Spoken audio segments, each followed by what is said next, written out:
আমরা হচ্ছে এবাদুল্লাহ, জমিন হচ্ছে আরদুল্লাহ, ইসলাম হচ্ছে দিনুল্লাহ। তা আল্লাহর জমিনে আল্লাহর বান্দারা আল্লাহর দিনের বিধান দিয়া দেশ চালাবে, এখানে সাম্প্রদায়িকতার ধোঁয়া তোলার কোনো সুযোগ নাই। আজকে আমাদের দেশে অনেক ইসলামিস্ট, ইসলামপন্থী মৌলবী বক্তা, রাজনীতিবিদও বিচ্যুত হয়ে যাচ্ছে ইসলামের আদর্শ থেকে। এখন অনেকেই ইসলামী রাজনীতি আর বলে না, ইসলামী রাষ্ট্র বলে না, কল্যাণ রাষ্ট্রের নতুন বুলি আওড়াচ্ছে। আত্মসম্মান বোধ নিজের কি আছে তা জানুন। আপনি দিন ইসলামের অনুসারী, আপনি মুসলিম। পৃথিবীর সমস্ত কাফের মুশরিককে এক পাল্লায় দিলেও উম্মতে মুহাম্মদের একজন মুমিনের ওজন বরদাস্ত করতে পারবে না তারা। এত মর্যাদা একজন মুমিনের, সুবহানাল্লাহ। আজকে আমরা মর্যাদা বোধ হারায় ফেলছি। কিছু মৌলবী সাহেব তো ফতুয়া দিতে দিতে এমন বলে ফেলছে উনি আমাদের ইমাম নেতা। আরেক মৌলবী বলছে এ নাকি করুণা বাংলাদেশের জন্য। ঠিক, এই দালাল আলেমদের কারণে বাংলাদেশের মানুষ সঠিক পথ খুঁজে পায় না। একজন সুদখোরের উপর 24 ঘন্টা আল্লাহর লানত আসে। ইন্নাল ওয়ালায়াতা ওয়াল লানাতা লা তাজতামিআন। যেখানে লানত ওখানে ওয়ালায়াত থাকে না, যেখানে ওয়ালায়াত ওইখানে লানত থাকে না। ভুলে গেছেন মৌলবী সাহেবরা? সুদের বিরুদ্ধে আর ওয়াজ নাই, ক্ষমতার লিপসা জাগছে। এই 7 এমপি মন্ত্রী হয়ে তুমি জাতির সাথে গাদ্দারি করবা, আল্লাহর কাছে হিসাব দিবা কি? তারপর নির্বাচনে দাঁড়াইলে যে পাশ করবা, ভোট আছে কয়টা? অধিকাংশ জায়গাতেই তো জামানত হারাইতে হবে। তো চুন খায়া মুখ নষ্ট করার দরকার। বাংলাদেশে রাজনৈতিক অস্থিরতা চলছে, এটা আমাদের হাতের কামাই। 6 মাস আগে বলেছিলাম বাংলাদেশের রাজনীতি নিয়ন্ত্রণটা বাংলাদেশে নেই, এটা আটলান্টিকের ওপারে গেছে। আমি তো এও বলেছিলাম পাচারকৃত 1 টাকাও ফেরত আনা যাবে না। প্রধান উপদেষ্টা গেছেন কেন? বলছেন $20 বিলিয়ন যা পাচার হয়েছে ব্যাংকিং রুটে, তার বেশিটাই ব্রিটেন। এখন টাকা ফেরত দিতে হবে বলে কথিত সভ্য ইংরেজ প্রধানমন্ত্রী স্টারমার্ক সে সাক্ষাৎই করে নেই। মেহমান দাওয়াত দিয়ে বাড়িওয়ালা যদি পালায়, এর চেয়ে বড় অসৌজন্য বোধ আর অসভ্যতা আছে নাকি? ইন্নাল হামদুলিল্লাহ নাহমাদুহু ওয়া নাস্তাঈনুহু ওয়া নাস্তাগফিরুহু ওয়া নাউযু বিল্লাহি মিন শুরুরি আনফুসিনা ওয়া মিন সাইয়্যাতি আ'মালিনা। من يهده الله فلا مضل له ومن يضلله فلا هادي له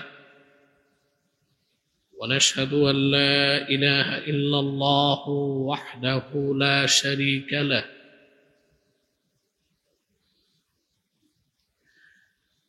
ونشهد أن سيدنا وحبيبنا ومولانا محمدا عبد الله ورسوله صلى الله عليه وعلى آله وصحبه وسلم الذي أكمل الله به قصر النبوة أي ختم الله به النبوة وحكم أن لا نبي بعده وأعلن في القرآن بالبرهان أن محمدا صلى الله عليه وسلم خاتم النبيين والمرسلين قبل 15 سنة. أما بعد، فأعوذ بالله من الشيطان الرجيم. بسم الله الرحمن الرحيم. يريدون أن يطفئوا نور الله بأفواههم ويأبى الله إلا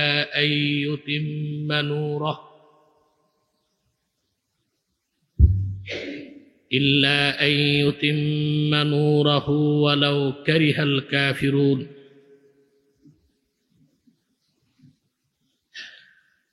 হুয়াল্লাযী আরসালা রাসূলাহু বিল হুদা ওয়া দীনিল হক্ক লিইয়ুযহিরাহু আলাদ দীনি কুল্লিহি ওয়ালাউ কারিহাল মুশরিকুন। সাদাকাল্লাহুল আযীম ওয়া সাদাকা রাসূলুহুন নবিয়্যুল কারীম ওয়া নাহনু আলা যালিকা মিনাশ শাহিদিন ওয়াশ শাকিরিন আলহামদুলিল্লাহি রাব্বিল আলামিন।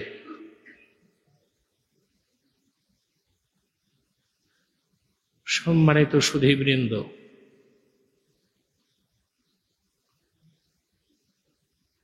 আল্লাহ সুবহানাহু ওয়া তাআলা যাকে দ্বীনের সমাজ দান করেন,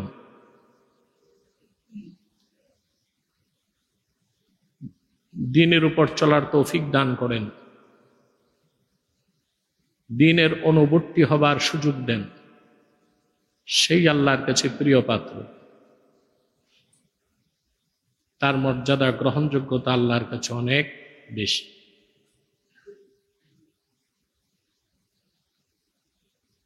আল্লাহর কাছে মর্যাদার মানদণ্ড হচ্ছে তাকওয়া।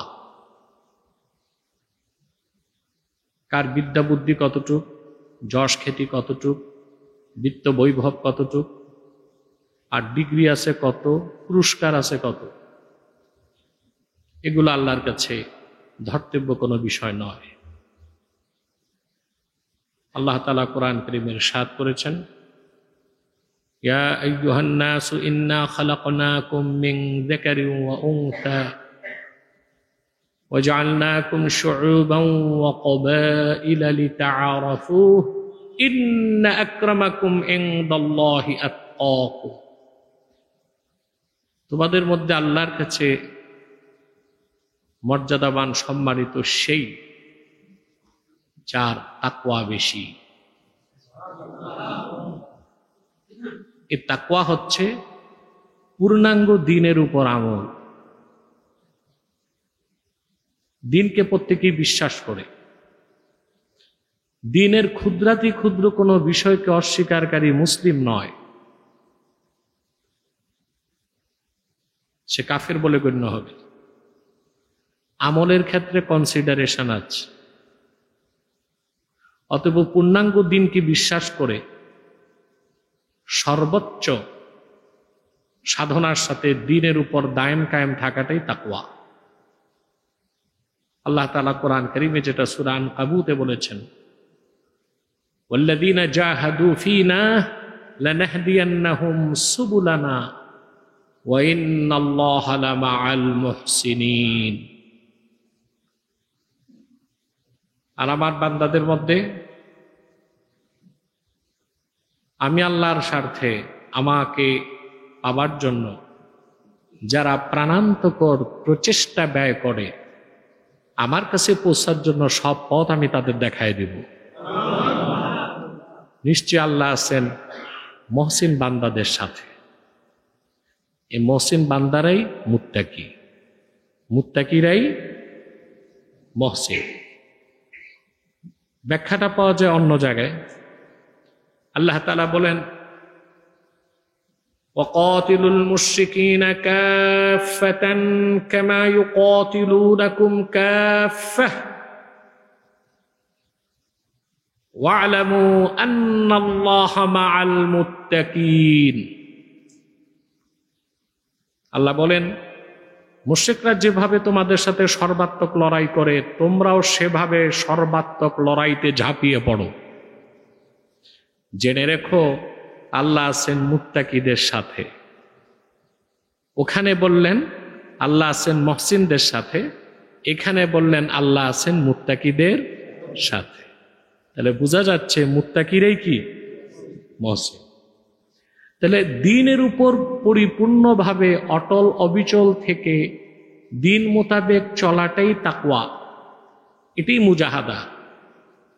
আর এটা আল্লাহর পক্ষ থেকে বিশেষ দয়া ছাড়া কারো পক্ষে সম্ভব। দ্বীনের যে আন্ডারস্ট্যান্ডিং সমাজ, এটা আল্লাহ দেন। আল্লাহ বান্দাকে খুব পছন্দ করলেই দ্বীনের সমাজ দেন। মেয়েলি কণ্ঠে না, পুরুষের কণ্ঠে বলেন সুবহানাল্লাহ। আল্লাহ খুব পছন্দ করলে দ্বীনের সমজ দেন। রাসূল করিম সাল্লাল্লাহু আলাইহি ওয়াসাল্লাম ইরশাদ করেছেন, সহিহ বুখারী কিতাবুল ইলমের হাদিস, মান ইউরিদিল্লাহু বিহি খাইরান ইউফাক্কিহু ফিদ্দীন। আল্লাহ তার যে বান্দার কল্যাণ চান, যাকে পছন্দ করেন, আল্লাহ তাকে দ্বীনের সমজদার বানিয়ে দেন।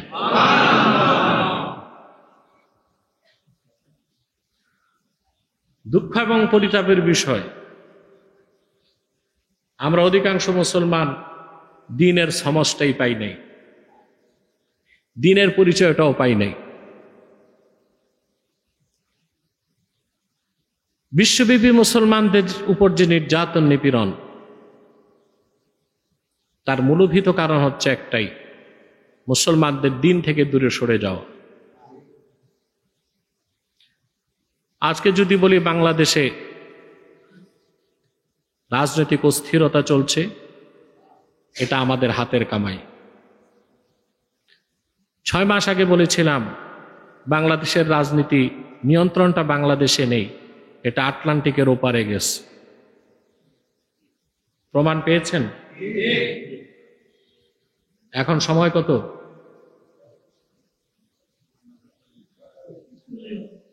আর 1 ঘন্টা পরে ব্রিটেন টাইম সকাল 9টায় বৈঠক হচ্ছে প্রধান উপদেষ্টার এবং বাংলাদেশের একটি জনপ্রিয় দলের ভারপ্রাপ্ত চেয়ারম্যানের। এদেশের যত টক শোতে টকারু বুঝেন, টক শোতে যে বক বক বক বক ভাবসাপ এইরকম, যে সব যেন বিদ্যাসাগর, কোনো সাবজেক্ট নেই, জানে না, উত্তর একটা দিতেই হবে, বুঝলেন না? এরা হচ্ছে টকারু, এরা ঠোঁট বেচে খায়। কি বেচে? ঠোঁটে চলে। এ বুদ্ধি বিক্রি করে গলাবাজি করেই চলে। আজকে এক চ্যানেল, কালকে এক চ্যানেল, পরশু এক চ্যানেল। খুব ব্যস্ত মানুষ, আমার মনে হয় প্রতিদিন চ্যানেলগুলোতে দৌড়াতে পারে না। যার মোটেও কাজ নাই, সে এক দিন এক চ্যানেলে দৌড়াবে।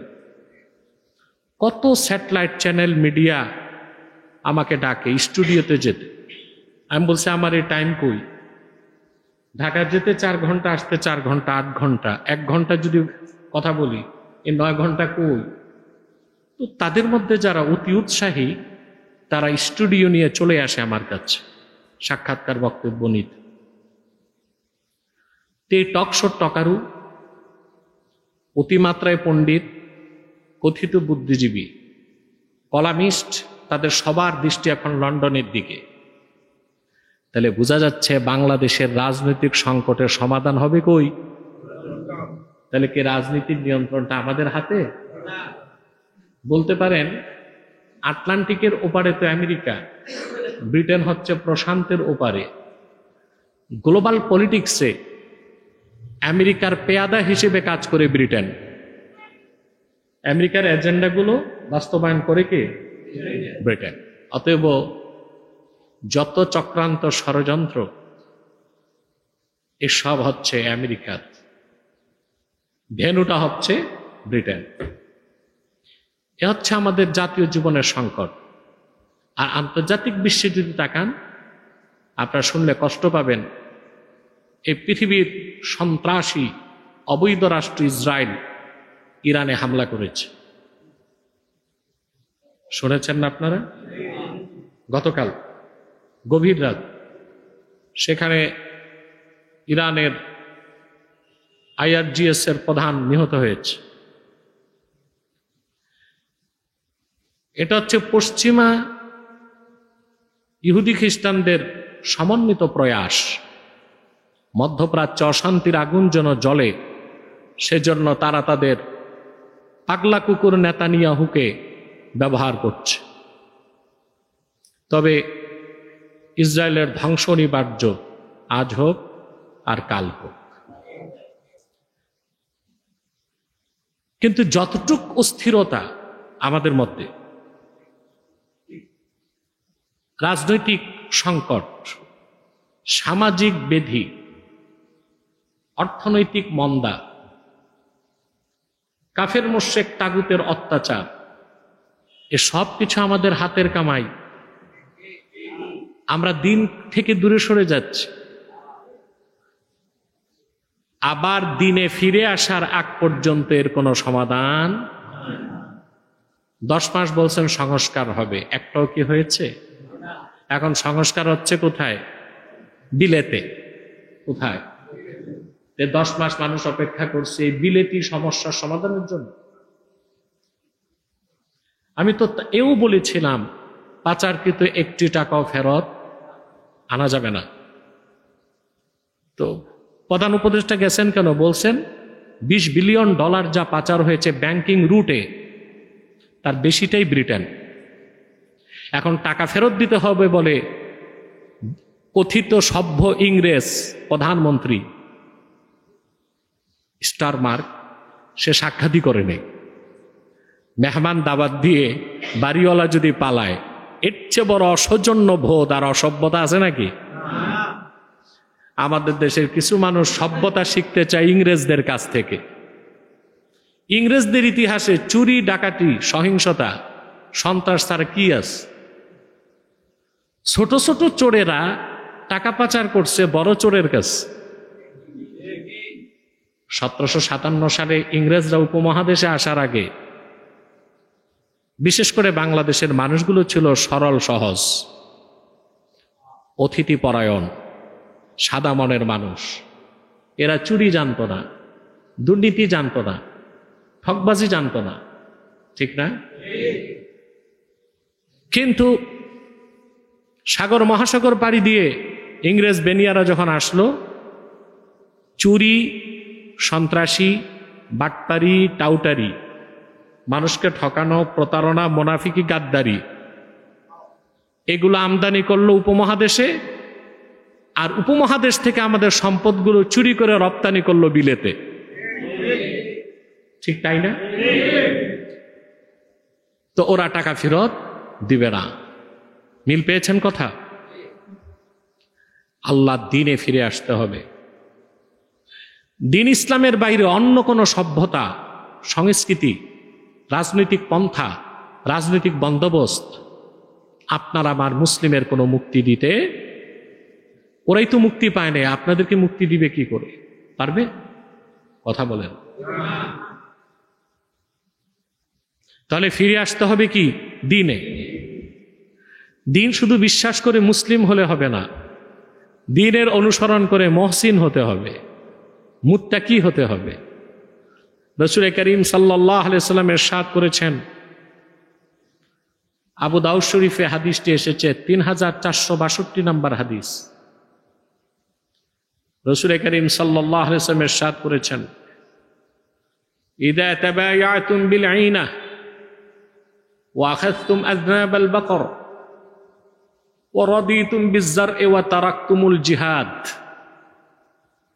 সাল্লাল্লাহু আলাইকুম যুল্লা লা ইয়ানজাউহু হাত্তা তারজিউ ইলা দীনিকুম।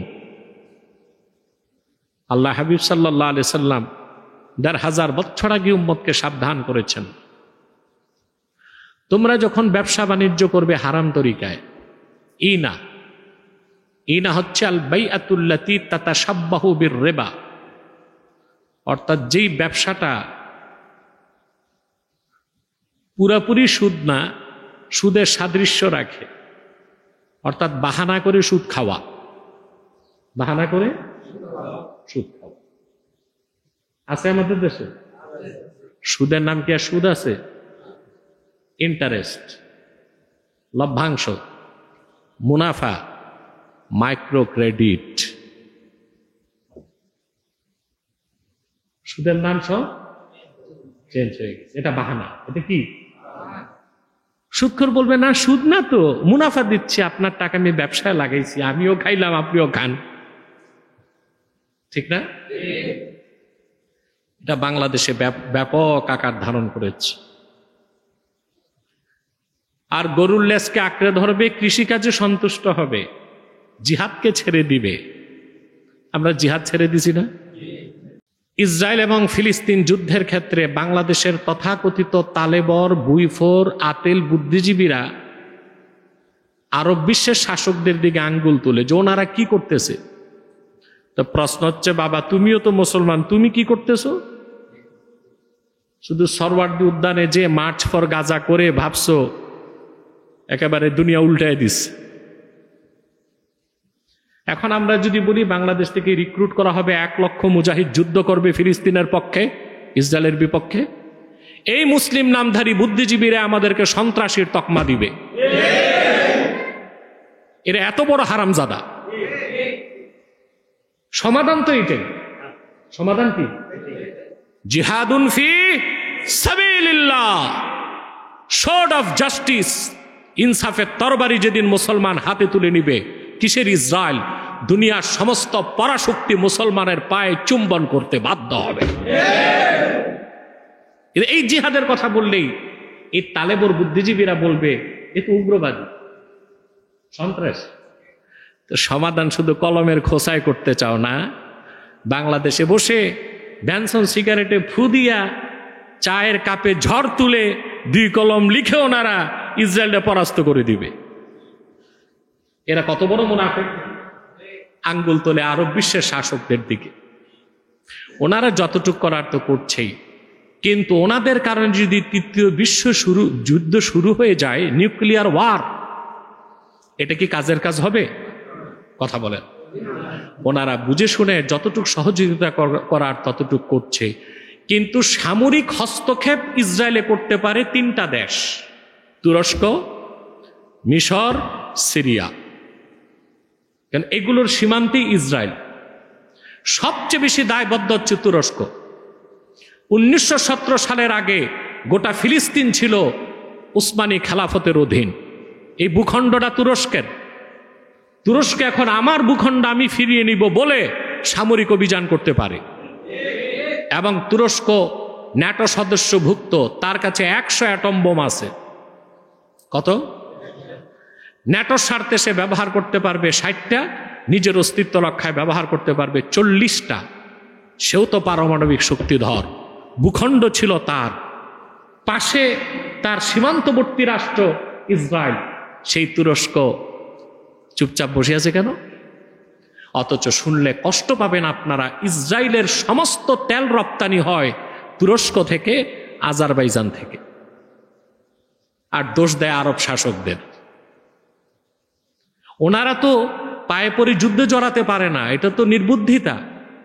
বরং গোড়া কেটে দেওয়াটাই বড় কাজ। নৈতিক সমর্থন তারা দিচ্ছেন ইরানকে। ওনাদের আকাশ সীমা ইসরায়েলকে ব্যবহার করতে দিবেন না বলে দিয়েছেন। কিন্তু হামলা হচ্ছে কোত্থেকে? ইরাক থেকে। এটাও ইরানের চক্রান্তের ফল ইরান ভোগ করছে। এই ইরাক ছিল প্রেসিডেন্ট সাদ্দাম হোসেন, একটি শক্তিশালী সুন্নি আরব রাষ্ট্র। আমেরিকার আগ্রাসনের সময় এই ইরান আমেরিকার সাথে মিলে ইরাকের ক্ষতি করেছে। সাদ্দাম হোসেনকে গ্রেফতার করা হয়েছে। ইরানের শিয়া বিচারপতিরা ঈদুল আজহার দিন বিচারের রায় কার্যকর করে প্রেসিডেন্ট সাদ্দামকে ফাঁসি দিয়েছে। আর সেই ইরাক থেকে ইসরায়েল ইরানে হামলা করছে। এটা ইরানের শিয়াদের মুসলিম সুন্নিদের সাথে বিদ্বেষের ফল সে ভোগ করছে। আপনারা তো গোড়ার খবর জানেন না। 2 পাতা পত্রিকা পড়ে আর একটু ফেসবুক দেখে আপনার সিদ্ধান্ত দিয়ে ফেলে, এইটা করলো না কেন, এটা হলো না কেন। আপনাকে গ্লোবাল পলিটিক্স বুঝতে হবে। তারপরও সবগুলো আরব রাষ্ট্র ইসরায়েলকে বলে দিয়েছে তাদের আকাশ সীমা ব্যবহার করে ইরানে হামলা করতে দেওয়া হবে না। আমাদের এখানে সমাধান হচ্ছে জিহাদ। সমাধান কি? রাসূল করিম সাল্লাল্লাহু আলাইহি ওয়াসাল্লাম ইরশাদ করেছেন, কখনো আল্লাহ তাআলা তোমাদের উপর থেকে জিল্লত বা বেইজ্জতকে উঠাবেন না যতক্ষণ না তোমরা দ্বীনে ফিরে না আসো। আমরা কি সেই দ্বীনকে চিনতে পেরেছি? জি না। আল্লাহ তাআলা সূরা তাওবাতে বলেন, يريدون أن يطفئوا نور الله بأفواههم ويأبى الله إلا أن يتم نوره ولو كره الكافرون। কাফের মুশরিক পুত্তরিক সংশয়বাদীরা চায় তাদের মুখের আওয়াজে, ফুৎকারে, সংলাপে, বক্তব্যে আল্লাহর নূরকে নিভায় দিবে। নাউজুবিল্লাহ। অথচ আল্লাহ তাআলা তার নূরকে পরিপূর্ণতা দান করা ছাড়া অন্য কিছুকে অস্বীকার করেন। অর্থাৎ তিনি তার নূরকে পরিপূর্ণতা দান করবেনই করবেন। ওয়ালাউ কারিহাল কাফিরুন, যদিও বা কাফেররা অপছন্দ করে। প্রিয় ভাইরা, আল্লাহ সেই দিনকে পরিপূর্ণ করেন নাই? আল্লাহ দিন ইসলাম কি বলছে? নূরুল্লাহ, আল্লাহ নূর। সুবহানাল্লাহ। দিন ইসলাম কার নূর? ইসলাম গতানুগতিক চারটা ধর্মের মতো কোনো প্রথা সর্বস্ব ধর্ম নয়। ইউরোপ আমেরিকাতে যারা রাজনীতি করে তিনটা জিনিস খুব পড়াশোনা করে তারা: থিওলজি, হিস্টোরি, পলিটিক্যাল সায়েন্স। ধর্মতত্ত্ব, ইতিহাস, রাষ্ট্রবিজ্ঞান। তিনটা যারা ভালো পড়ে তারা ইউরোপ আমেরিকায় রাজনৈতিক নেতৃত্ব দেয়। সে দেশে ব্যবসায়ীরা রাজনীতিতে আসে না, কারণ রাজনীতিতে আসলে ব্যবসায়ের ব্যবসা লাটে উঠবে। ব্যতিক্রম আছে, যেমন প্রেসিডেন্ট ট্রাম্প, সে ব্যবসায়ী, কিন্তু সে যে প্রেসিডেন্ট হয়েছে এখানেও ব্যবসা খোঁজে। কি খোঁজে? এই যে ইলন মাস্কের সাথে তার দ্বন্দ্ব, এটা ব্যবসায়িক দ্বন্দ্ব। কিসের দ্বন্দ্ব? কিন্তু অধিকাংশ ক্ষেত্রে ইউরোপ এবং আমেরিকাতে রাজনৈতিক নেতৃত্ব দেয় তারা যারা ধর্মতত্ত্ব পড়ে, ইতিহাস পড়ে আর রাষ্ট্রবিজ্ঞান পড়ে। আর আমাদের দেশে রাজনীতি করতে এগুলো লাগে না, এগুলো দরকার নাই। কিছু জনপ্রিয়তা আছে, বিগ হাউস বাহিনী আছে, অবৈধ পয়সা আছে, এ লোক রাজনীতিতে আগায় যাবে। দেখেন না রাজনীতিবিদদের নাম কি? হ্যাঁ, এক নাম কি অত্যাশ্চর্য নামধারী রাজনীতিবিদ আছে। জুতা পেন্টু, হকি স্টিক বল্টু, কি নাম! এরা বিভিন্ন জায়গায় রাজনীতি করতেছে। কি করতেছে? ইউরোপ আমেরিকায় যে ধর্মতত্ত্বটা পড়ানো হয়, থিওলজি, ওটা সম্পূর্ণ মিথ্যা আশ্রিত। তারা বলতে চায় যে তিনটা ধর্ম আব্রাহামিজম থেকে এসেছে: ইসলাম, খ্রিস্টানিজম, জুডাইজম। ইসলাম এবং ইহুদি ধর্ম আর খ্রিস্টান ধর্মে এসেছে ইব্রাহিমের মতবাদ থেকে। বলেন নাউজুবিল্লাহ। না, আমাদের দেশে যারা বুদ্ধিজীবী অক্সফোর্ডে, ক্যামব্রিজে পড়ে, এই ধর্মতত্ত্ব পড়ে বাংলাদেশে আসে আর ইসলামের অপব্যাখ্যা করে, আর বলে আলেমরা, মৌলবীরা বুঝে কি? ওনারা বুঝে না, উনি বুঝে আসছে অক্সফোর্ড থেকে, ক্যামব্রিজ থেকে। কি যে বুঝে, সবগুলোর টোকা দিয়ে আমি দেখে নিয়েছি, কিছুই বুঝে না, কিছুই সঠিক বুঝ পায় নাই। তো আব্রাহামিজম থেকে ইসলাম নয়, আব্রাহামিজম মানে ইব্রাহিমী মতবাদ। ইসলামে কোনো মতবাদ নাই, যা আছে সবটাই আল্লাহর কালাম, এটা আল্লাহর নূর। হ্যাঁ, আমরা বলি ইসলামের একজন প্রচারক ছিলেন পয়গম্বর ইব্রাহিম, কিন্তু তার দাওয়াত ছিল অপরিপূর্ণ। রাসূলুল্লাহ সাল্লাল্লাহু আলাইহি ওয়াসাল্লামের মাধ্যমে ১৫০০ বছর আগে দিন ইসলাম পরিপূর্ণতা পেয়েছে। অতএব অপরিপূর্ণ দিন, অপরিপূর্ণ দাওয়াত, ইব্রাহিমী মতবাদ থেকে ইসলামের উৎপত্তি নয়, ইসলাম আল্লাহর পক্ষ থেকে। ইসলামের মৌলিক যে দাওয়াত, দ্বীনের দাওয়াতটা আদম নবী দিচ্ছেন, শীষ দিচ্ছেন, নূহ দিচ্ছেন, ইব্রাহিম, মুসা, ঈসা সবাই দিয়ে গেছেন। নিজ নিজ দেশে নিজ নিজ সময়ে দিন পরিপূর্ণ হয় নাই। সেই দিন, দিন উল্লাহ, আল্লাহর দিন, নূরুল্লাহ, আল্লাহর নূর পরিপূর্ণতা লাভ করেছে ১৫০০ বছর আগে মুহাম্মদ মুস্তাফা সাল্লাল্লাহু আলাইহি ওয়াসাল্লামের প্রেরণের মাধ্যমে, বলেন সুবহানাল্লাহ। আর ইব্রাহিম আলাইহিস সালামের কতটুকু আপনি মানতে পারবেন? ইব্রাহিম আলাইহিস সালামের সব কি মানা যাবে? রাসূলুল্লাহ সাল্লাল্লাহু আলাইহি ওয়াসাল্লাম যতটুক অনুমোদন দিয়েছেন ততটুকুই মানা যাবে। যেমন খতনা, এটা সুন্নত ইব্রাহিম। সুন্নতে আমরা কেন করি? রাসূলুল্লাহ সাল্লাল্লাহু আলাইহি সাল্লাম ১৫০০ বছর আগে এটাকে সুন্নত হিসেবে স্বীকৃতি দিয়েছেন। আমরা কিন্তু হযরত ইব্রাহিমের এই ফিতরাতটাকে গ্রহণ করেছি।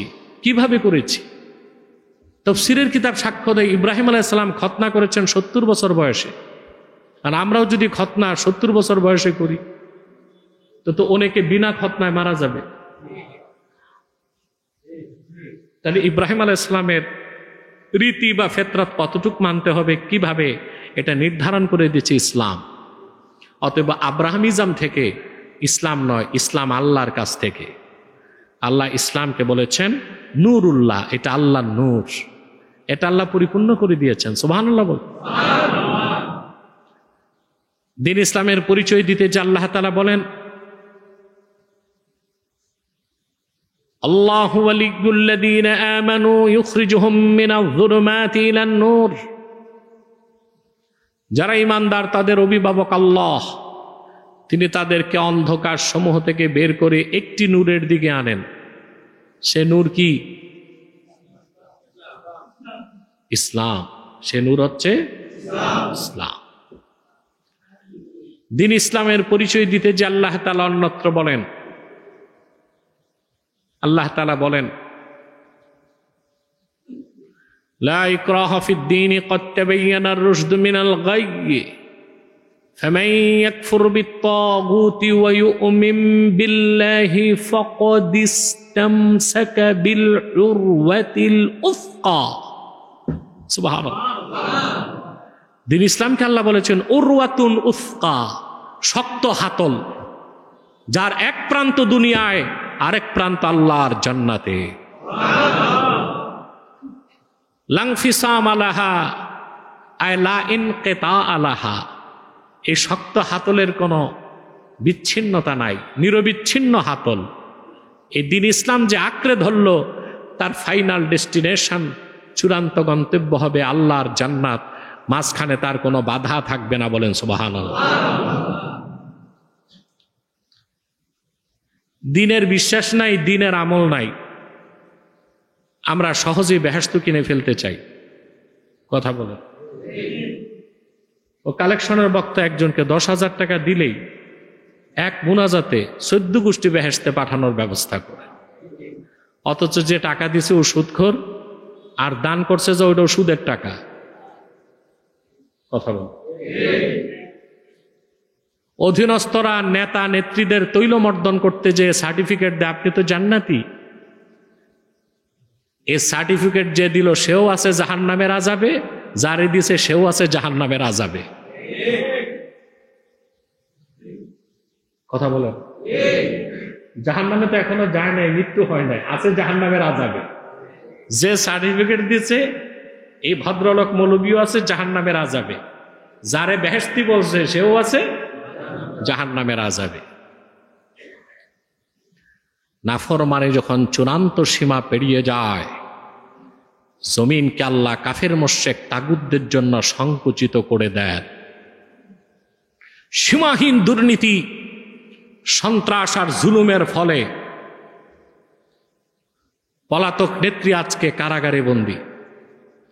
তার হাতে হ্যান্ডকাপ নাই, কিন্তু সেফ হোমের চৌহদ্দির বাইরে যেতে পারে না। তার প্রিয় বন্ধু যারা, তাদের কাছে সে আছে, কিন্তু ঘুরে বেড়াবার সুযোগ নাই। কথা বলে এ তো মনে করি স্বেচ্ছা কারাবরণ। এটা কি স্বেচ্ছা কারাবরণ?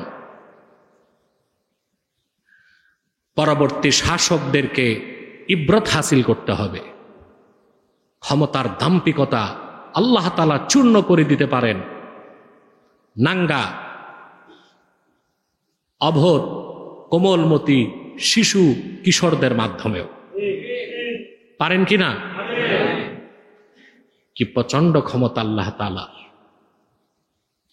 এই দ্বীন ইসলামকে আল্লাহ বলেছেন উরওয়াতুন উসকা, এই দিনকে আল্লাহ বলেছেন নূর, এই দিনকে আল্লাহ বলেছেন দিনুল্লাহ, আল্লাহর দিন। কি বলেছেন? সুবহানাল্লাহি বিহামদি। পৃথিবীতে যতগুলো ধর্ম আছে ইসলাম ছাড়া, এই ধর্মগুলোর নাম থেকে কি সিগনিফিকেশন পাওয়া যায়? ধর্মগুলো কোন কোন এক একটি সম্প্রদায়ের, যেমন খ্রিস্টান ধর্ম, নাম কি? কথা বলেন, আপনারা কি বলেন? খ্রিস্টান ধর্ম নাম সিগনিফাই করে ধর্মটা কাদের? ইহুদি ধর্ম কাদের? বৌদ্ধ ধর্ম, হিন্দু ধর্ম। আল্লাহর কোরআনের ফাতিহা থেকে সূরা নাস পর্যন্ত কোথাও ইসলামকে দ্বীনুল মুসলিমিন, মুসলমানদের ধর্ম বলা হয় না। সকল ভৌগোলিক সীমানা, গোত্র সম্প্রদায়, সাম্প্রদায়িকতার ঊর্ধ্বে হচ্ছে ইসলাম। সুবহানাল্লাহি বিহামদিহি। আল্লাহ এই দিনকে বলেছেন দিনুল্লাহ, আল্লাহর দিন, না মুসলমানদের দিন? কার দিন? ইযা জাআ নাসরুল্লাহি ওয়াল ফাতহ ওয়া রাআইতান নাসা ইয়াদখুলুনা ফি দীনিল্লাহি আফওয়াজা। আল্লাহ দিন ইসলামকে বলেছেন দিনুল্লাহ। কার দিন? আমরা হচ্ছে ইবাদুল্লাহ, জমিন হচ্ছে আরদুল্লাহ, ইসলাম হচ্ছে দিনুল্লাহ। তা আল্লাহর জমিনে আল্লাহর বান্দারা আল্লাহর দিনের বিধান দিয়া দেশ চালাবে, এখানে সাম্প্রদায়িকতার ধোঁয়া তোলার কোনো সুযোগ নাই। আজকে আমাদের দেশে অনেক ইসলামিস্ট, ইসলামপন্থী মৌলবী বক্তা, রাজনীতিবিদও বিচ্যুত হয়ে যাচ্ছে ইসলামের আদর্শ থেকে। এখন অনেকে ইসলামী রাজনীতি আর বলে না, ইসলামী রাষ্ট্র বলে না, কল্যাণ রাষ্ট্রের নতুন বুলি আওড়াচ্ছে। আরে ভাই, ইসলামপন্থীদের ন্যারেটিভ ভিন্ন। কল্যাণ রাষ্ট্র, এই ন্যারেটিভটা হচ্ছে সমাজবাদীদের, গণতন্ত্রকামীদের, সেকুলারদের। তারা বলে কল্যাণ রাষ্ট্র, কিন্তু ইসলামী রাজনীতির ব্যানারে কল্যাণ রাষ্ট্র নয়, ইসলামী রাষ্ট্র চায়। কি চাই? আমি যদি আমার ন্যারেটিভ থেকেই সরে যাই, তার রাজনীতি থাকে কই? পশ্চিমাদেরকে খুশি করতে যাইয়া আমরা যেন দিন ছেড়ে দেবার প্রতিযোগিতায় লিপ্ত হয়ে গেছি। তাহলে বোঝা যাচ্ছে দুর্ভোগ, পানিশমেন্ট সামনে আছে। ঠিকটা বলতে লজ্জা হয়। প্রিয় সুধী, এই ইসলামকে আল্লাহ বলেছেন দিনুল্লাহ, এই ইসলামকে আল্লাহ বলেছেন নূরুল্লাহ। কোরআন শরীফের অন্য জায়গায় আল্লাহ তাআলা বলেন ইউরিদুনা লিইউতফিউ নূরাল্লাহি বিআফওয়াহিহিম ওয়াল্লাহু মুতিম্মু নূরিহি ওয়ালাউ কারিহাল কাফিরুন। আর সূরা তাওবাতে আল্লাহ তাআলা বলেন ইউরিদুনা আন ইউতফিউ নূরাল্লাহি বিআফওয়াহিহিম ওয়া ইয়াবাল্লাহু ইল্লা আন ইউতিম্মা নূরাহু ওয়ালাউ কারিহাল কাফিরুন। কাফের মুশরিক সংশয়বাদীরা চায় আল্লাহর নূরকে, আল্লাহর নূর কোনটা? আল্লাহর নূরকে, ইসলামকে তাদের মুখ দিয়ে, মুখের ফুৎকারে, সংলাপে, কথোপকথনে, ভাষায় নিবায়ে দিবে। ওয়ায়াবাল্লাহু ইল্লা আইয়ুতিম্মা নূরা। আল্লাহ তাআলা তার নূরকে পরিপূর্ণতা দান করা ছাড়া অন্য কিছুকে অস্বীকার করেন, অর্থাৎ তিনি তার নূরকে পরিপূর্ণতা অবশ্যই দান করবেন। বলেন সুবহানাল্লাহ। আমি এই যে বিআফওয়াহিহিম, কাফেররা তাদের মুখ দিয়ে আল্লাহর নূরকে নিভাতে চায়, এটার অর্থটা আগে আমি ভাবতাম মুখের ফু দিয়ে। পরবর্তীতে তাফসীরগুলো ঘেটে দেখলাম না, এটা শুধু এইরকম ফু না, এটা হচ্ছে মানুষ যে কথা বলে বাতাস বের হয়। কি বের হয়? এখন যারা ইসলামের বিরোধিতা করে মূলত তো করে মুখে। কিসে? আমার দেশের ইসলামপন্থী সরলমনা ছাত্রগুলোকে নাস্তিক বানানো হয় ঢাকা বিশ্ববিদ্যালয়ে। সেখানে বুদ্ধিজীবীরা পাঠ চক্র বসায়। কি পাঠ চক্রে বসায়? ছাত্রদেরকে তত্ত্ব মুখস্থ করায়। কি তত্ত্ব? এই একটা ছাত্র একটা তত্ত্ব পড়ে, আরেকজন শোনে, আরেকজন ব্যাখ্যা করে। এই যে পাঠ চক্র, এটা হয় কিসে?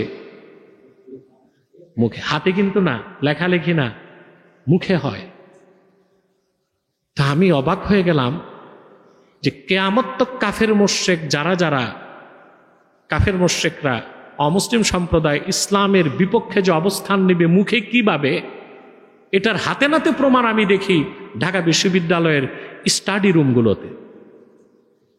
এই এক এক বুদ্ধিজীবী বসে বসে ছাত্রদেরকে গ্রিক দর্শন, পশ্চিমা সভ্যতা, এইসব তত্ত্বগুলো মুখস্থ করায় পাঠ চক্রের মাধ্যমে। স্কুল থেকে, কলেজ থেকে, মাদ্রাসা থেকে পবিত্র হৃদয়ের ধারক সরল মনা ছাত্রগুলো বিশ্ববিদ্যালয়ের বারান্দায় পা দেবার পর আর তারা ইসলামের উপর, দ্বীনের উপর টিকে থাকতে পারে না। তাদের আকীদায় ত্রুটি ঢুকে, বিশ্বাসে ফাটল ধরে এবং ধীরে ধীরে তারা ইসলামের মৌলিক আকীদা ও বিশ্বাস থেকে দূরে সরে যায়। নিজেদেরকে তারা মনে করে উদারবাদী, সহনশীল, অথচ খোঁজ নিলে দেখা যাবে ঈমান ও ইসলামের কিছুই তার মধ্যে নাই। এভাবেই আমাদের দেশকে, যুব সমাজকে ধ্বংস করে দেওয়া হচ্ছে। আমি এক বুদ্ধিজীবীকে চ্যালেঞ্জ করেছি 5 আগস্টের পর। এ হচ্ছে এই যে এনসিপিদের রাজনৈতিক গুরু, এনসিপির রাজনৈতিক গুরু বসতে চায় না। তখন আমি এক পর্যায়ে বলেছি, আমি ঢাকা বিশ্ববিদ্যালয়ের কোনো স্টাডি হলে তার সাথে ডিবেট করব, অনলাইনে না অফলাইনে। তাতেও রাজি হয় না। আমি তার ঘাঁটিতে ঢুকতে চাই, তাতেও রাজি হয় না। এই হচ্ছে তাদের বিদ্যার বহর আর দুর্বল আদর্শের ভিত্তি, যা একজন মুমিন মুসলমানকে মোকাবেলা করার শক্তি রাখে না। সম্মানিত সুধী, এই দিনকে আল্লাহ পরিপূর্ণ করছেন কিনা? দিনের দাওয়াত নিয়ে এসেছেন আল্লাহর পক্ষ থেকে, আদম আলাইহিস সালাম থেকে শুরু, হাজার হাজার পয়গম্বর, 25 জন পয়গম্বরের ইতিহাস আল্লাহ কোরআন কারীমে তুলে ধরেছেন। হাজার হাজার বছর বিভিন্ন ভূখণ্ডে আল্লাহর পক্ষ থেকে পয়গম্বরগণ এসেছেন, দিন পরিপূর্ণ হয় নাই। কিন্তু 1500 বছর আগে মুহাম্মদ মুস্তাফা সাল্লাল্লাহু আলাইহি সাল্লামের 23 বছরের মেহনতের কারণে আল্লাহ তাআলা দিনকে পরিপূর্ণ করে দিলেন। রাসূলুল্লাহ সাল্লাল্লাহু আলাইহি সাল্লাম দাওয়াত দিলেন কত বছর? মাত্র। লাখের উপর পয়গম্বর হাজার হাজার বছর দিনের দাওয়াত দিয়েছেন, দিন পরিপূর্ণ হয়। আর আখিরি নবী মুহাম্মদ সাল্লাল্লাহু আলাইহি সাল্লাম মাত্র 23 বছর দিনের দাওয়াত দিয়েছেন, আল্লাহ দিনকে পরিপূর্ণ করে দিলেন। আল্লাহু আকবার। চিন্তা করতে পারেন আপনি কি রকম একটা দিনের অনুসারী? দিনকে না চিনার কারণে নিজেকেও চিনতে পারছেন না, আত্মসম্মান বোধ হারিয়ে ফেলেছেন, আপনারা ব্যক্তিত্বহীন হয়ে গেছেন, নিজের কোনো পার্সোনালিটি জানেন না। বেদিন বেঈমান কাফের মুশরিকদের অপসংস্কৃতি ও ভুল শিক্ষা ও ভুল সভ্যতার পিছনে দৌড়াচ্ছেন। পরকালও হারাবেন, ইহকালও হারাবেন। কাফের মুশরিক বেঈমান কখনো মুসলমানের বন্ধু হতে পারে না। আপনাদেরকে তারা ব্যবহার করবে, আপনাদেরকে তারা ব্যবহার করবে। এক সময় আপনাদের ভূখণ্ড দখল করবে, আপনাদের ভূখণ্ড থেকে খনিজ সম্পদ চুরি করে নিয়ে যাবে, আপনাদের ভূখণ্ডের একটা অংশকে কেটে খ্রিস্টান স্টেট বানায়া ইহুদিদের হাতে তুলে দিবে। জাগুন মুসলমান, জাগ্রত হন, বিবেকের দরজা জানালা খুলুন, ভালো করে সত্য মিথ্যাকে চিনার চেষ্টা করুন। আত্মসম্মান বোধ নিজের কি আছে তা জানুন। আপনি দ্বীন ইসলামের অনুসারী, আপনি মুসলিম। পৃথিবীর সমস্ত কাফের মুশরিককে এক পাল্লায় দিল, উম্মতে মুহাম্মদের একজন মুমিনের ওজন বরদাস্ত করতে পারবে না তারা। এত মর্যাদা একজন মুমিনের, সুবহানাল্লাহ। আজকে আমরা মর্যাদা বোধ হারায় ফেলছি, ঠিক না? দেখেন নাই কিছু মৌলবী সাহেব তো ফতুয়া দিতে দিতে এমন বলে ফেলছে উনি আমাদের ইমাম, নেতা। আরেক মৌলবী বলছে এ নাকি করুণা বাংলাদেশের জন্য। ঠিক, এই দালাল আলেমদের কারণে বাংলাদেশের মানুষ সঠিক পথ খুঁজে পায় না। একজন সুদখোরের উপর 24 ঘন্টা আল্লাহর লানত আসে। ইন্নাল ওয়ালায়াতা ওয়াল লানাতা লা তাজতামিআন। যেখানে লানত ওখানে ওয়ালায়াত থাকে না, যেখানে ওয়ালায়াত ওইখানে লানত থাকে না। ভুলে গেছেন মৌলভী সাহেবরা? সুদের বিরুদ্ধে আর ওয়াজ নাই, ক্ষমতার লিপসা জাগছে। এই 7 এমপি মন্ত্রী হয়ে তুমি জাতির সাথে গাদ্দারি করবা, আল্লাহর কাছে হিসাব দিবা কি? তারপর নির্বাচনে দাঁড়াইলে যে পাশ করবা, ভোট আছে কয়টা? অধিকাংশ জায়গাতেই তো জামানত হারাইতে হবে। তো চুন খায়া মুখ নষ্ট করার দরকার কথা বল। ইসলামের ন্যারেটিভটা প্রচার করুন। হতে পারে আমরা ইসলামী রাষ্ট্র দেখে যেতে পারবো না, কিন্তু ক্ষেত্রটা প্রস্তুত করে যেতে হবে যেন আগামী প্রজন্ম ইসলামী রাষ্ট্রের ভিত কায়েম করতে পারে। এক্ষুনি চলে যেতে হবে সংসদে। তারপরে যারা রাজনীতি করে তারা যাক, ইসলামী রাজনীতির ব্যানারেও অধিক সংখ্যক লোক যাক, এটা আমাদের কামনা। কিন্তু খেলাফতের কনসেপ্টকে বাদ দিয়া নয়, ইসলামী রাষ্ট্রের কনসেপ্টকে বাদ দিয়ে নয়, শরিয়া রাষ্ট্র হবার স্বপ্ন থেকে সরে নয়, মূল থেকেই যদি সরে যায় তাহলে আর অস্তিত্ব রক্ষা করা সম্ভব হবে? কথা বলেন। এক সময় মালয়েশিয়াতে ইসলামী রাজনীতির কি প্রতাপ ছিল। আজকে সে মালয়েশিয়া একটি সেকুলার রাষ্ট্র। ইন্দোনেশিয়াতে এখন আর ইসলামী রাজনীতি নাই, কারণ কল্যাণ রাষ্ট্রের ট্যাবলেট গিলছে আগে মালয়েশিয়া আর ইন্দোনেশিয়া, আর কল্যাণ রাষ্ট্রের ট্যাবলেট গিলার পর ওখানে আর ইসলামী রাজনীতি। আমরাও যদি এই ট্যাবলেটটা গিলে ফেলি একবার, বাংলাদেশে আর ইসলামী রাজনীতির ভবিষ্যৎ কিছু থাকবে। আমার কথাগুলো বুঝতেছেন? বুঝেন তো, শোনেন তো। আপনাদের বলছি না, দেশের মানুষকে বলছি। কিন্তু বুঝতে বুঝতে এত দেরি হয়,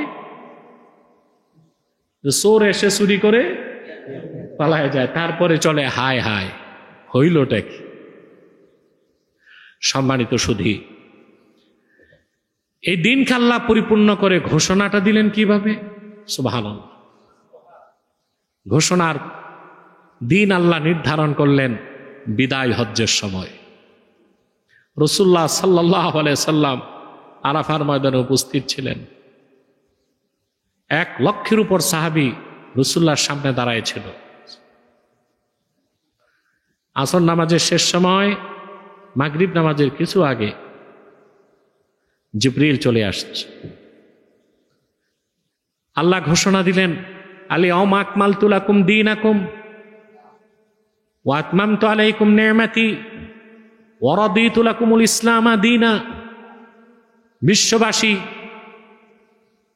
লাখের উপর পয়গম্বর দিনের দাওয়াত দিয়েছে, দিন পরিপূর্ণ করি নাই, কিন্তু মুহাম্মদ সাল্লাল্লাহু আলাইহি ওয়াসাল্লামের রক্ত ঝরা দিন ইসলামকে আজকে আমি পরিপূর্ণ করে দিলাম।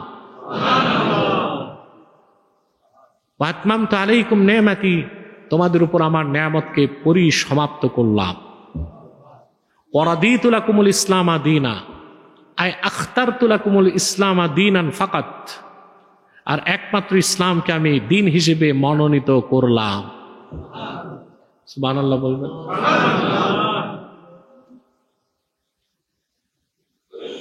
তাহলে কি কথা বলা যায়?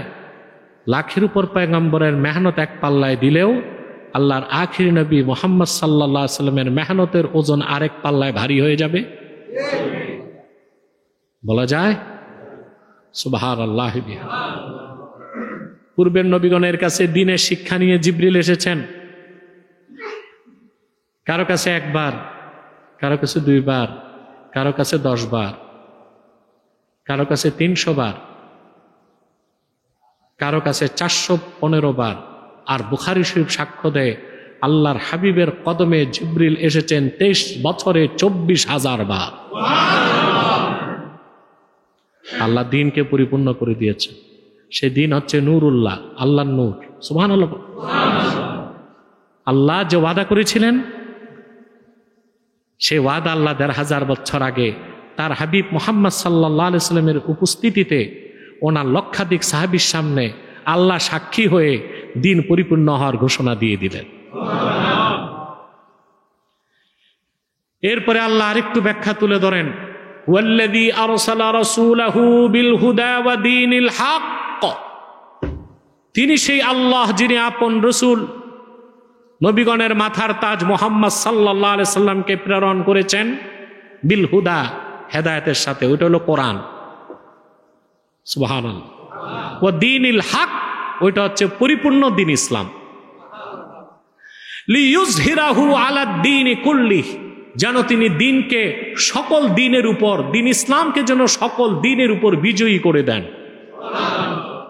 ওয়ালাউ কারিহাল মুশরিকুন, যদিও বা মুশরিকরা তা অপছন্দ করে। তাহলে স্পষ্ট হয়ে গেল যে ইসলাম পরিপূর্ণ হয়েছে 1,500 বছর আগে, আর ইসলাম বিজয় লাভ করেছেও 1,500 বছর আগেই। সুবহানাল্লাহ।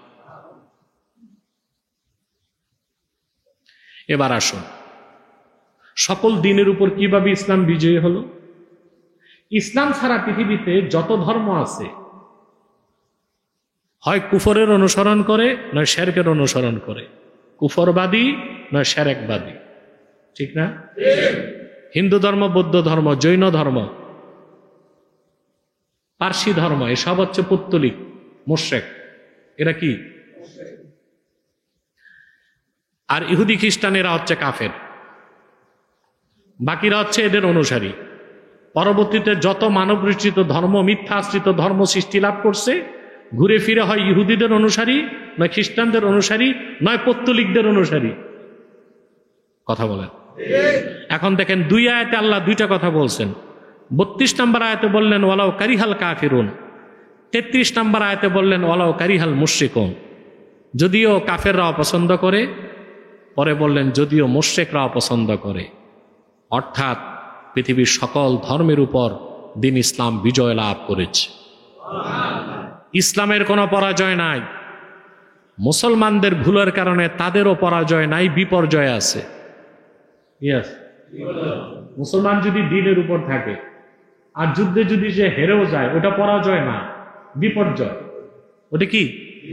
কারণ মুসলমান জিহাদের ময়দানে শাহাদাতের সাথে সাথে আল্লাহর জান্নাত পেয়ে যাবে। ওর চেয়ে বড় বিজয় আছে?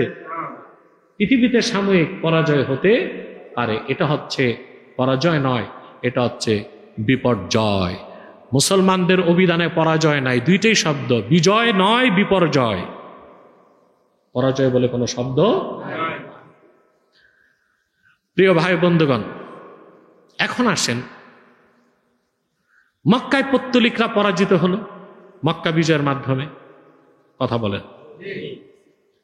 আর সারা দুনিয়ার খ্রিস্টান ধর্মের নেতৃত্ব দিত রোমান বাইজেন্টাইনরা।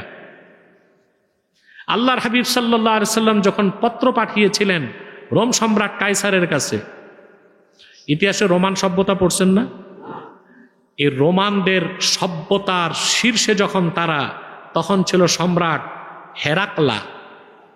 হেরাকলা, তাকে ইংরেজিতে বলে হারকিউলিস, বাংলাতে বলে হেরাক্লিয়াস। তার উপাধি ছিল কায়সার। কি? কায়সার। আল্লাহর হাবিব সাল্লাল্লাহু আলাইহি সাল্লামের পত্র পাবার পরে অবনত মস্তকে কায়সার স্বীকার করে নিয়েছে, এবং স্বীকার করে সে বলেছে, যদি আমি জানতে পারি আমি মুহাম্মদ সাল্লাল্লাহু আলাইহি সাল্লামের কদমের কাছে পৌঁছতে পারবো, তাহলে আমি সর্বাত্মক চেষ্টা ব্যয় করব। আর যদি পৌঁছতে পারি তা আল্লাহর হাবিবের কদম মোবারক নিজ হাতে ধৌত করব। এই ছিল রোম সম্রাট কায়সারের বক্তব্য, যা বুখারী শরীফ কিতাবুল ওয়াহিতে 2 পৃষ্ঠাব্যাপী হাদিস এসেছে, তার একটা অংশ আমি আপনাদেরকে শোনালাম। রাসূলুল্লাহ সাল্লাল্লাহু আলাইহি ওয়াসাল্লামের প্রেরিত পত্রে ছিল বিসমিল্লাহির রহমানির রহিম, মিন মুহাম্মাদিন আবদুল্লাহি ওয়া রাসূলিহি সাল্লাল্লাহু আলাইহি ওয়াসাল্লাম ইলা হিরাকলা আজিমির রোম। মুহাম্মদ সাল্লাল্লাহু আলাইহি ওয়াসাল্লামের পক্ষ থেকে রোম সম্রাট হেরাকলার কাছে প্রেরিত পত্র। ওই পত্রে রাসূলুল্লাহ সাল্লাল্লাহু আলাইহি ওয়াসাল্লাম হেরাকলাকে ইসলামের দাওয়াত দিয়েছেন এবং পত্রে লেখা ছিল আসলিম তাসলাম, তুমি মুসলিম হও নিরাপদ হবে। ওয়া ইন তাওয়াল্লাইতা ফাইন্না আলাইকা ইসমাল ইয়ারিসিয়িন, আর যদি তুমি আমার দাওয়াত থেকে মুখ ফিরিয়ে নাও তো তোমার অধীনস্থদের দায়ভার তোমার উপর বর্তাবে। এই পত্র পড়ার পরে রোম সম্রাট কায়সার, সে তখন হিমসে অবস্থান করছিল। হিমস এটা বাইতুল মুকাদ্দাসের কাছ। সে উজামা উর রোম, রোমের বড় বড় শাসক, বুদ্ধিজীবী, ব্যবসায়ী, পণ্ডিত, তাদেরকে ডেকে তারপর বলল, তোমরা যদি মুক্তি চাও, তোমরা যদি কল্যাণ চাও, আর তোমাদের রাজত্ব টিকে থাকে এটা চাও, তাহলে বিনা প্রশ্নে মুহাম্মদ সাল্লাল্লাহু আলাইহি সাল্লামের আনুগত্যকে গ্রহণ করে নাও। হাদিস সাক্ষ্য দেয়, এই কথা শুনে জঙ্গলি গাধা যেভাবে পালায়, এই সব প্রজারা, শাসকরা, খ্রিস্টান পণ্ডিতরা পালাতে লাগলো। এবার রোম সম্রাট দেখছে ওরা তো আসলে মুসলমান হবে না, আর আমার রাজত্ব থাকবে না। সে তখন ফিরে আসার পর সবাইকে বলল, আমি কথাটা বলেছিলাম এটা যাচাই করতে যে তোমরা খ্রিস্টবাদের উপর কতটুক মজবুত আছো। পরীক্ষা করে দেখলাম যে না, আসলেই তোমরা খুব শক্ত আছো। ভিতরে ভিতরে নির্বোধের দল মুসলমান হইলে দুনিয়াও পাইতি, আখেরাতও পাইতি। এ রাজত্ব টিকাতে যে কায়সার মুসলমান হয় না, কিন্তু আল্লাহর হাবিব মুহাম্মদ সাল্লাল্লাহু আলাইহি ওয়াসাল্লামের প্রেরিত পত্রের সামনে নত মস্তককে নত করে দিয়েছিল। রোমান বাইজেন্টাইন, রোমান সভ্যতার সবচেয়ে দাম্পিক বাদশাহ সম্রাট হেরাকলা। সেদিনই তো রোমান সভ্যতার পরাজয় ঘটছে ইসলামের কাছে। কথা বলেন। পরবর্তীতে সুলতান মোহাম্মদ ফাতেহ, তার মাধ্যমে যখন ইস্তাম্বুল দখল হলো, রোমান সভ্যতা রাজনৈতিকভাবে বিশ্ব থেকে নিশ্চিহ্ন হয়ে গেল। পরবর্তীতে এটা গেল রোমান সভ্যতা। খ্রিস্টানরাও পরাজিত হলো।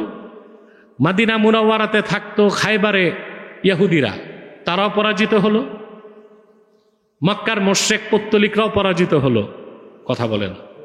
তাহলে ইসলামের বিজয় হয়েছে সকল ধর্মের উপরে। সুবহানাল্লাহ বলবেন না? এই বিজয় যেমন ছিল তেমনই থাকবে। সুবহানাল্লাহ। মুসলমানের জীবনে পরাজয় আসতে পারে, বিপর্যয় আসতে পারে, আর যদি দ্বীনের উপর মজবুত থাকে জয় অনিবার্য। আমি কি বুঝাতে পারলাম? এবার আসুন, আপনারা যারা পশ্চিমা দুনিয়া থেকে রাজনীতি শিখেন, এই পশ্চিমা রাজনীতি সভ্যতা দাঁড়ায় আছে 3টা ভিত্তির উপর। কয়টা বলবো? মন থাকবে? প্রথম হচ্ছে ধ্বংসপ্রাপ্ত রোমান সভ্যতা, 2 মিথ্যাশ্রিত খ্রিস্ট ধর্ম, 3 সোফিস্টদের আমদানি করা গ্রিক দর্শন। এই 3 ভুল ভিত্তির উপর পশ্চিমা সভ্যতা, রাজনীতি, সংস্কৃতি দাঁড়ায় আছে। আর আমরা কিনা মহাসত্য দিন ইসলামের অনুসারী হয়ে মুসলমান, ইসলামের আদর্শবাদ দিয়া সে পশ্চিমাদের ত্রুটিপূর্ণ, মিথ্যাশ্রিত, বিকৃত সভ্যতা, সংস্কৃতি ও রাজনীতির অনুসরণ করছি। এর চেয়ে বড় নির্বুদ্ধিতা আর কিছু থাকতে পারে? আল্লাহ আমাদেরকে দ্বীনের উপর প্রতিষ্ঠিত রাখুন, বলুন আল্লাহুম্মা আমিন। আল্লাহ আমাদেরকে দ্বীন মোতাবেক চলার তৌফিক দান করুক, বলুন আল্লাহুম্মা আমিন। আমরা প্রাণ খুলে ফিলিস্তিনের মুসলমানদের জন্য দোয়া করব এবং যুদ্ধে যেন ইসরায়েল শোচনীয়ভাবে পরাজিত হয় ইরানের কাছে সেই কামনাও করব। ওয়াখির দাওয়ানা আনিল হামদুলিল্লাহি রাব্বিল আলামিন। আসসালামু আলাইকুম ওয়া রাহমাতুল্লাহি তাআলা ওয়া বারাকাতুহু।